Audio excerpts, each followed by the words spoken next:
Hello students, कैसे हैं आप लोग। एक बार फिर से आपके अपने YouTube channel dream classes 9 and 10 में वेलकम करते हैं। तो जैसा कि पता है कि हमारा जो सेशन है ऑलरेडी है ना, एक के बाद एक और डेली हमारी क्लासेस चल रही है। तो आप लोग हमारे साथ अगर जुड़े हुए हैं तो एक बार चैनल को सब्सक्राइब कर लीजिएगा, ठीक है, और बेल आइकन को प्रेस कर दीजिएगा, ठीक है, ताकि आपको डेली क्लासेज आपको टाइम टू टाइम मिलता रहे। तो चलिए आज की क्लास की शुरुआत करने से पहले, ठीक है, आज हम ठीक है, आज की क्लास की जो है शुरुआत आज हम लोग करते हैं हिंदी चैप्टर से, ठीक है। और हिंदी का ये हमारा दूसरा टॉपिक होगा।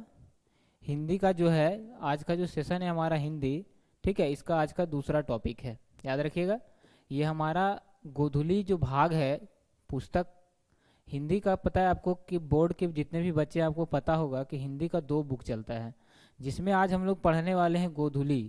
गोधुली का जो दूसरा एक्सरसाइज है जिसका नाम है बिस के दांत, ठीक है, और इसके राइटर हैं नलिन बिलोचन शर्मा, ठीक है। तो इससे पहले अगर आप लोग हमारे चैनल पर नए हैं तो सब्सक्राइब कर लीजिएगा। और आपको बता देना चाहते हैं कि हमारे जो प्ले स्टोर है उस पर एक एप्लीकेशन अवेलेबल है जिसका नाम है ड्रीम क्लासेज। इस पर हमारी क्लासेज बिल्कुल चल रही है, तो आप यहाँ पर जा करके आप क्लास 10th की तैयारी पूरी कंप्लीट तरीके से कर सकते हैं। तो एक बार जो नंबर नीचे जो स्लाइड हो रहा है उस पर आप जा करके मैसेज करिए और हमारी क्लासेस के साथ जुड़ सकते हैं। वहाँ पर आपको बिल्कुल बहुत अच्छा अच्छा फैकल्टी मिलेगा, नोट्स मिलेगा, पीडीएफ मिलेगा बिल्कुल, और आपका डाउट भी अच्छी तरीके से क्लियर होगा। वहाँ पर बिल्कुल लाइव बातचीत होगा। तो जाइए और हमारे कोर्स को परचेज करिए। जितने भी क्लास 10th और 12th के बच्चे हैं सभी के लिए वहाँ पर क्या है, पेड कोर्स अवेलेबल है। चलिए, ये हो गया। चलिए सब, उसके बाद आज की क्लास की शुरुआत करते हैं। तो देखिएगा, हमारा पहला क्वेश्चन है। पता है आज हम लोग वस्तुनिष्ठ प्रश्न पर बात करेंगे, साथ ही साथ इंपॉर्टेंट क्वेश्चन पर भी डिस्कस करते हुए चलेंगे कि कौन सा क्वेश्चन जो है एग्जाम में आया हुआ क्वेश्चन है। तो सबसे पहला जो क्वेश्चन है हमारा कि बिस के दांत कहानी किस वर्ग के अंध विरोधों को क्या करती है, उजागर करती है। तो हमारा हो जाएगा मध्यम वर्ग, ठीक है। जो मिडिल कास्ट के जो लोग हैं उनसे रिलेटेड ये स्टोरी है बिस के दांत, जिसके राइटर हैं नलिन बिलोचन शर्मा। याद रखिएगा, इसके राइटर कौन है, नलिन विलोचन शर्मा। नलिन बिलोचन शर्मा इस स्टोरी के क्या हैं, राइटर हैं। याद रखिएगा, नलिन विलोचन शर्मा के द्वारा। तो पहला क्वेश्चन हो चुका है कि बिस के दांत कहानी जो है किस वर्ग के अंध विरोधों को क्या करती है, उजागर करती है। तो क्या हो जाएगा हमारा, मध्यम वर्ग हो जाएगा। चलिए इसी के साथ बढ़ते हैं दूसरे प्रश्न की तरफ। इसी के साथ हम दूसरे प्रश्न की तरफ बढ़ते हैं। चलिए, आप लोग के सामने दूसरा प्रश्न है कि खोखा और खोखी किस भाषा का शब्द है। जब ये कहानी आप लोग पढ़े होंगे तो उसमें एक वर्ड आया होगा जिसका नाम है खोखा और खोखी। तो ये दोनों जो शब्द है एक बंगाली भाषा का शब्द है। याद रखिएगा कैसा शब्द है, एक बंगाली भाषा का शब्द है, ठीक है। जिसमें खोखा का मतलब होता है, खोखा बोलते हैं लड़का को और खोखी बोलते हैं लड़की को, ठीक है। खोखी का मतलब होता है लड़का और खोखा, एक सेकंड उल्टा बोल दिए। याद रखिएगा कि खोखी का मतलब क्या होता है, खोखा का मतलब होता है बॉय यानी कि लड़का बंगाली भाषा में, ठीक है। और खोखी का मतलब होता है लड़की। बंगाली भाषा में क्या बोलते हैं, खोखा और खोखी। तो खोखा किस भाषा का शब्द है, अगर एग्जाम में क्वेश्चन आ जाए तो याद लगा के आइएगा, है ना। वहाँ पर आपको 4 ऑप्शन मिलेगा, यहाँ पर तो हम वन लाइनर करवाने वाले हैं आज, ठीक है, पता है। चलिए अगला क्वेश्चन है हमारा कि सेन साहब की कितनी लड़कियां थी। सेन साहब की कितने खोखी थी, कितने खोखी थी, सेन साहब की कितनी लड़कियां थी। तो टोटल 5 इसका आंसर हो जाएगा। याद रखिएगा कि सेन साहब की टोटल कितनी लड़कियां थी, तो 5 लड़की थी, ठीक है। चलिए, बहुत ही शानदार सेशन आज का हम लोग करवाएंगे आप लोग के साथ। तो हमारे साथ अंत तक जरूर बने रहिएगा, क्योंकि बहुत ही अच्छे फैकल्टी के साथ आज हम आप लोग के साथ प्रेजेंट हुए, उपस्थित हुए हैं, ठीक है। चलिए बढ़ते हैं अगले प्रश्न की तरफ। चौथा क्वेश्चन है कि शोफर शब्द का अर्थ क्या है। शोफर जो शब्द है इसका अर्थ क्या होता है। शोफर शब्द का अर्थ क्या है, ये है हमारा शोफर। यहाँ देखिएगा स्पष्ट तरीके से लिख देते हैं कि शोफर जो शब्द है इसका अर्थ क्या होता है। तो शोफर जो शब्द है, शोफर किसको बोलते हैं, ड्राइवर को, है ना। बंगाली भाषा में क्या बोलते हैं, शोफर बोलते हैं। ठीक है, याद रखिएगा। शोफर क्या है? शोफर का अर्थ क्या होता है? ड्राइवर, ठीक है, जो गाड़ी चलाता है। चलिए, अगला क्वेश्चन है आप लोग के सामने कि मदन की उम्र क्या थी। इस कहानी में जो मदन नाम का जो व्यक्ति का जिक्र हुआ है, ठीक है, इनका उम्र क्या था? तो इनका उम्र क्या था? तो 5 से 6 वर्ष का एक लड़का था जिसके बारे में ये कहानी नलिन बिलोचन शर्मा के द्वारा रचा गया ये कहानी है। इसमें एक लड़का का जिक्र होता है जिसका नाम है मदन, ठीक है, और इसका जो उम्र है ये कितना साल का है? 5 से 6 साल का लड़का है जिसका नाम मदन है, ठीक है, याद रखिएगा। चलिए बढ़ते हैं अगले क्वेश्चन की तरफ। अगला क्वेश्चन भी आपके लिए बहुत इंपॉर्टेंट है। अगला क्वेश्चन है गिरधर लाल कौन था। यहाँ पर आपको स्पष्ट तरीके से दिखाई दे रहा होगा, हमारा छठा क्वेश्चन है कि गिरधर लाल जो है वो कौन था। तो गिरधर लाल कौन था? तो गिरधर लाल जो है उसी जो 5 से 6 साल का मदन था उसी के पिता थे, ठीक है, गिरधर लाल, याद रखिएगा। मदन के पिता का क्या नाम था? गिरधर लाल। बढ़ते हैं अगले क्वेश्चन की तरफ। अगला क्वेश्चन भी हमारे लिए बहुत इंपॉर्टेंट है। देखिएगा, टोटल हम टॉप 20 क्वेश्चन लेकर के आए हैं ऑब्जेक्टिव, जो कि एग्जाम में पिछले प्रीवियस ईयर में पूछा गया क्वेश्चन है। चलिए, आपको दिखाई दे रहा है स्पष्ट तरीके से।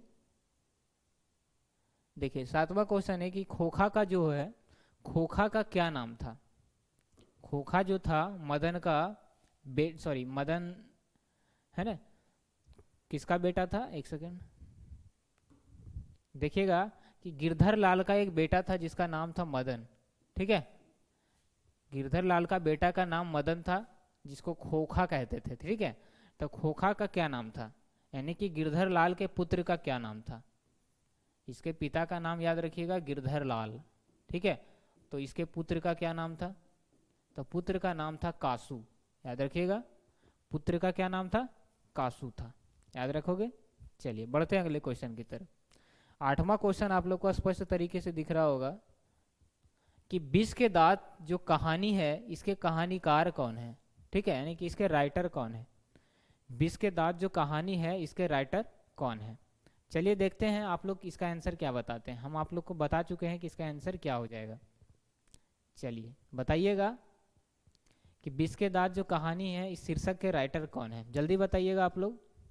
चलिए बहुत अच्छा, ठीक है, नलिन बिलोचन शर्मा, बिल्कुल सही है आपका, नलिन बिलोचन शर्मा इसका करेक्ट आंसर होगा, ठीक है।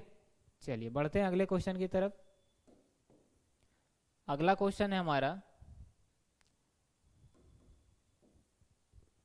अगला क्वेश्चन है कि सेन साहब अपने पुत्र को, चलिए कोई बात नहीं, थोड़ा सा माइनर मिस्टेक है, ठीक है, अभी पैनल स्टार्ट हो जाएगा आपका, ठीक है। तो हम लोग ऑलरेडी जो है कुछ इंपॉर्टेंट क्वेश्चन पर डिस्कस कर चुके हैं और भी बहुत सारा क्वेश्चन बचा हुआ है, तो जस्ट अ मिनट वेट करिएगा, हमारा पैनल फिर से शुरू हो जाएगा, ठीक है। थोड़ा टेक्निकल इशू है, डोंट वरी। चलिए, तो हमारा पैनल कुछ ही सेकंड में, बस 10 सेकंड में स्टार्ट हो जाएगा, ठीक है। बताइए आप लोग का जो क्लास है किस तरीके से होना चाहिए, क्या कंप्लीट तरीके से आपकी सारी सब्जेक्ट की क्लासेस चल रही है? अगर नहीं चल रही है तो आप हमें कमेंट बॉक्स में ज़रूर बताइएगा, ठीक है। चलिए, बस थोड़ा सा और आपकी क्लासेस स्टार्ट होने वाली है, ठीक है। तो हमारी जैसा कि पता है कि यूट्यूब पर भी क्लासेस होती है और हमारे एप्लीकेशन ड्रीम क्लासेस पर भी हमारा जो क्लास बिल्कुल कंटिन्यू ढंग से चल रही है। तो आप वहाँ पर जा करके हमारे कोर्स को परचेज करके आप इजीली तरीके से टाइम टू टाइम बिल्कुल बेसिक से लेक्चर सारा कुछ वहाँ पर सब कुछ है ना बताया जाएगा, तो आप वहाँ पर ज्वाइन करना नहीं भूलिएगा, ठीक है, वहाँ पर आप ज्वाइन करना नहीं भूलिएगा।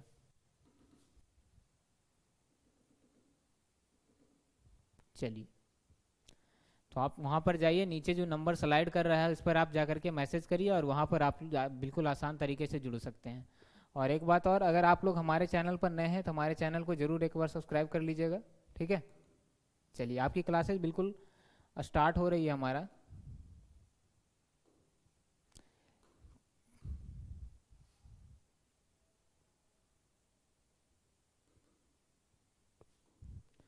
बिल्कुल थोड़ा सा बस वेट करिएगा 2 सेकेंड। चलिए, आपका क्लास अब स्टार्ट है। तो यहाँ तक हम लोग पढ़ चुके थे कि 7वां क्वेश्चन था हमारा। चलिए, काफ़ी बच्चे हट गए हैं, थोड़ा सा टेक्निकल इशू था। ठीक है, जल्दी जल्दी वीडियो को शेयर कर दीजिएगा ताकि जो बच्चे भाग चुके हैं वो भी वापस आ सके। तो देखिएगा खोखा का जो नाम था वो क्या नाम था, तो खोखा का क्या नाम था, तो खोखा का जो नाम था वो नाम था कासू। ठीक है, अगला है बिस के दांत कहानी शीर्षक के कहानीकार कौन है, तो नलिन बिलोचन शर्मा। अगला है सेन साहब अपने पुत्र को क्या क्या बनाना चाहते थे। सेन साहब जो है अपने पुत्र को क्या बनाना चाहते थे। 9 नंबर क्वेश्चन आपको स्पष्ट तरीके से दिखाई दे रहा है।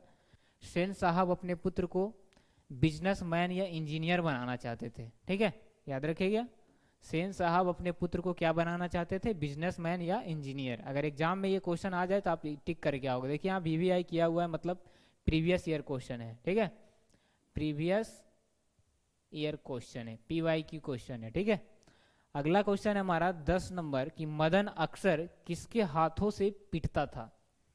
मदन जो है, मदन की पिटाई अक्सर किसके हाथों से सबसे ज्यादा होती थी, तो किसके हाथों से, उसके पिता जो था गिरधर लाल, इसी के हाथों से क्या होता था।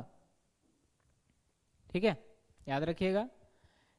ठीक है, मदन की पिटाई, सॉरी गिरधर लाल, हाँ इसके पिता का नाम था गिरधर लाल। कासू के पिता है ना सेन साहब थे, कासू के जो पिता थे वो थे सेन साहब, थोड़ा सा माइनर मिस्टेक है।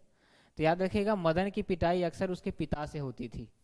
बढ़ते हैं अगले क्वेश्चन की तरफ, अगले क्वेश्चन की तरफ बढ़ते हैं, और अगला क्वेश्चन भी हमारा बहुत इंपॉर्टेंट है, याद रखिएगा।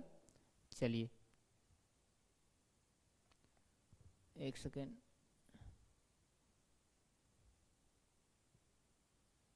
तो देखिएगा अगला क्वेश्चन हमारा क्या कहता है, 11 नंबर क्वेश्चन। ठीक है, 11 नंबर जो क्वेश्चन है हमारा वो क्या है कि ऐसे ही लड़के आगे चलकर गुंडे चोर डाकू बनते हैं। यहाँ इस पंक्ति में है ना किस पात्र ने कही है, यह जो पंक्ति है कौन से व्यक्ति के द्वारा यह कहा गया था कि आगे चलकर यही लड़के क्या बनते हैं, चोर डाकू और गुंडा और बदमाश बनते हैं। किसने कहा था, कमेंट बॉक्स में जरूर बताइए।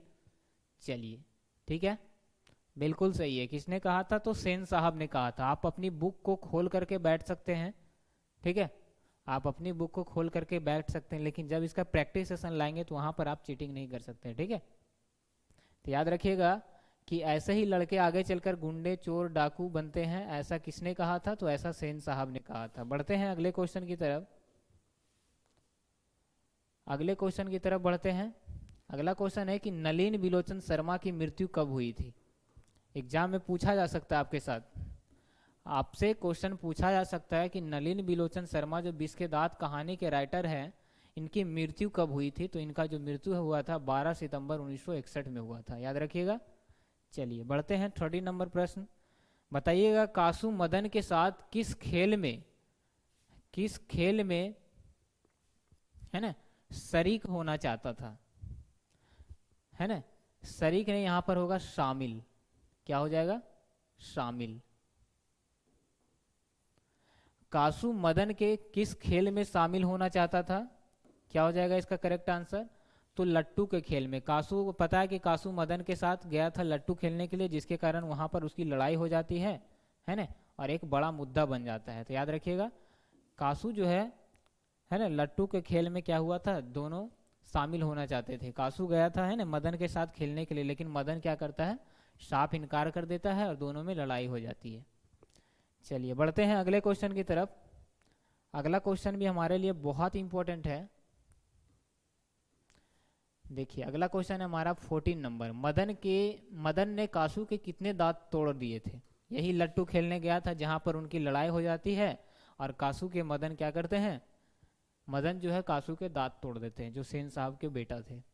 इसके 2 दांत, कितना दांत टूटता है, 2 दांत क्या करता है, तोड़ देता है। आप लोग भी लड़ाई करते होंगे तो 2-4 फैट तो है ना। देखिए अगला क्वेश्चन है हमारा कि गिरधर लाल कितनी फैक्ट्री में है ना, किसकी फैक्ट्री में किरानी का काम करता था, तो सेन साहब की फैक्ट्री में एक क्लर्क के पद पर था। ठीक है, क्लर्क का काम करता था गिरधर लाल, जो कि मदन के पिता थे, और कासू के पिता का नाम याद रखिएगा सेन साहब। थोड़ा सा शुरू में गलती बता दिए थे आपको, चलिए याद रखिएगा आप। चलिए अगला क्वेश्चन है कि कार को किससे खतरा था, कार को किससे खतरा था, तो कार को याद रखिएगा खोखा से खतरा था, जिसका नाम था कासू। क्या नाम था, कासू। सेन साहब का पुत्र था, इसी से सबसे ज्यादा कार को क्या था, खतरा था। अगला क्वेश्चन हमारे लिए बहुत इंपॉर्टेंट है, याद रखिएगा। देखिए अगला है, लड़कियां क्या है, कठपुतलियां हैं, किसे इस बात का गर्व है। लड़कियां क्या है, कठपुतलियां हैं, और यह बात सोचकर कौन सा व्यक्ति ऐसा था जो गर्व करता है। तो वो किसको था, वो था माता पिता को, है। लड़की को पता है बराबर का दर्जा लड़कों से कम मिलता है, ठीक है, कुछ कुछ घरों में, है ना, लड़की को ही ज़्यादा दर्जा दिया जाता है, ठीक है। देखिएगा, लड़कियां कठपुतलियां हैं, या किस इस बात का गर्व किसको है, तो माता पिता को है। अगला क्वेश्चन है कि नलिन बिलोचन शर्मा के माता पिता का क्या नाम था। माता का क्या नाम था, सॉरी, नलिन बिलोचन जो शर्मा थे, इनके माता का क्या नाम था। तो याद रखिएगा आप कि नलिन बिलोचन जो शर्मा है, इनकी माता का क्या नाम है, रत्नावती शर्मा। याद रखिएगा, एग्जाम में ये पूछा जाएगा आपका, फिक्स है एकदम इस बार एग्जाम में, ठीक है। तो बिल्कुल ये बिल्कुल लुटेरा प्रश्न इसको कह सकते हैं आप, एग्जाम में आने वाला क्वेश्चन है, ठीक है। एग्जाम में आने वाला क्वेश्चन है आपका लुटेरा प्रश्न, ठीक है। तो नलिन बिलोचन शर्मा जो था, इनकी माता का नाम था रत्नावती शर्मा। याद रखिएगा आप, रत्नावती शर्मा कौन थी, नलिन बिलोचन शर्मा जो बिस्केदात राइटर है, उनकी माता का नाम था। अगला क्वेश्चन है आपके सामने कि नलिन बिलोचन शर्मा के पिता का क्या नाम था। तो याद रखिएगा, माता का नाम रत्नावती शर्मा और पिता का नाम था पंडित रामावतार शर्मा। याद रखिएगा, ये दोनों क्वेश्चन आपका एग्जाम में बिल्कुल फिक्स है। चलिए अगला क्वेश्चन है कि बिस्केदात कहानी एक कैसी कहानी है। तो यह एक, याद रखिएगा, मनोवैज्ञानिक कहानी है, जिसको बोलते हैं साइकोलॉजी, मनोवैज्ञानिक, ठीक है। एक कैसी कहानी है, तो एक मनोवैज्ञानिक कहानी है, जो कि एक मध्यम वर्ग के लोगों की रहन सहन वेशभूषा दिखाया कि उसके साथ किस तरह से ऊंच नीच का व्यवहार होता है, ठीक है। तो एक मनोवैज्ञानिक कहानी है। चलिए आपका, हाँ, 21 नंबर क्वेश्चन आप लोग के सामने है। हम तो बोले थे कि 20 ही क्वेश्चन रहेगा, लेकिन आपका लगता है बढ़ गया है स्लाइड। चलिए देखिएगा, 21 नंबर क्वेश्चन, नलिन बिलोचन शर्मा का जन्म, पंडित जो रामावतार थे इनके पिता थे, रत्नावती शर्मा जो था, इनकी माता का नाम था, और इनका जो जन्म है ये कहाँ हुआ था, तो 18 फरवरी 1916 को हुआ था। याद रखिएगा, नलिन बिलोचन शर्मा का जो जन्म है ये 18 फरवरी 1916 को हुआ था। इतना बात आप याद रखोगे, बिल्कुल, ठीक है।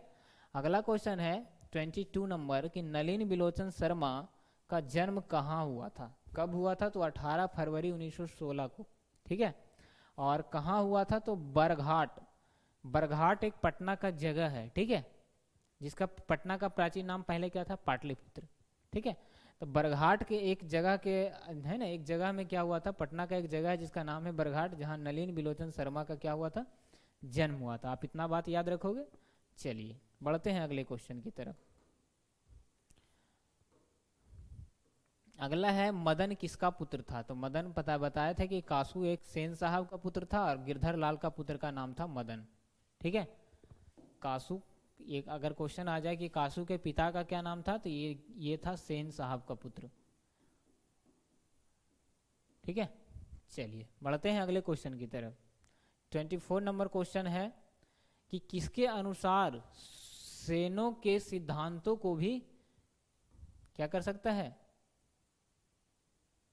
बदल लिया था। किसके अनुसार सेनों के सिद्धांतों को भी बदल लिया था, हमारा 24 नंबर क्वेश्चन है। किसके अनुसार सेनों के जो सिद्धांत है उसको भी क्या कर लिया था, बदल लिया था।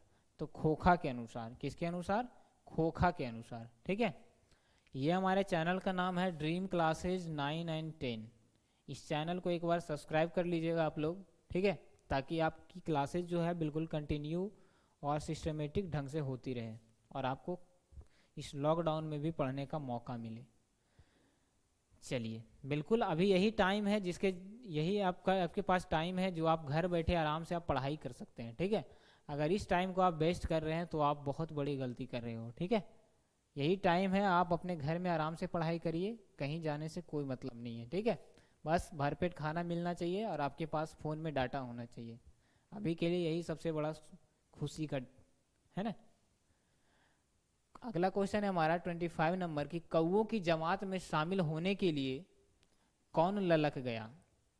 कौओं की जमात में शामिल होने के लिए कौन ललक गया था, तो हंस, और ये हंस की संज्ञा कासू को दी गई है। एग्जाम में पूछा जा सकता है कि कहानी में जो हंस की संज्ञा है वो किसको दी गई है, कासू को, जिसके पिता का नाम था सेन साहब। तो ये हमारे 1225 ऑब्जेक्टिव क्वेश्चन थे हम हिंदी का एक्सरसाइज 2 का, जो कि आज समाप्त हो चुका है। इसके लॉन्ग क्वेश्चन के बारे में डिस्कस करेंगे, ठीक है। चलिए, अगर आपको इसका लेक्चर भी पढ़ना है तो आप कमेंट बॉक्स में बताइएगा कि अगर इसका लेक्चर भी आपको लाना है। वैसे स्टोरी और सारा क्वेश्चन आंसर मिलाने के बाद आपको स्टोरी अपने आप समझ में आ जाती है, ठीक है। तो इस कारण से हमने क्या किया, लेक्चर को नहीं लाया। ऐसे आप अगर आपको लगता है कहानी इसका स्टोरी भी पढ़ना चाहिए, लेक्चर भी आना चाहिए, तो आप कमेंट बॉक्स में हमें ज़रूर बताइएगा। मिलते हैं अगले क्लास में, टेक केयर।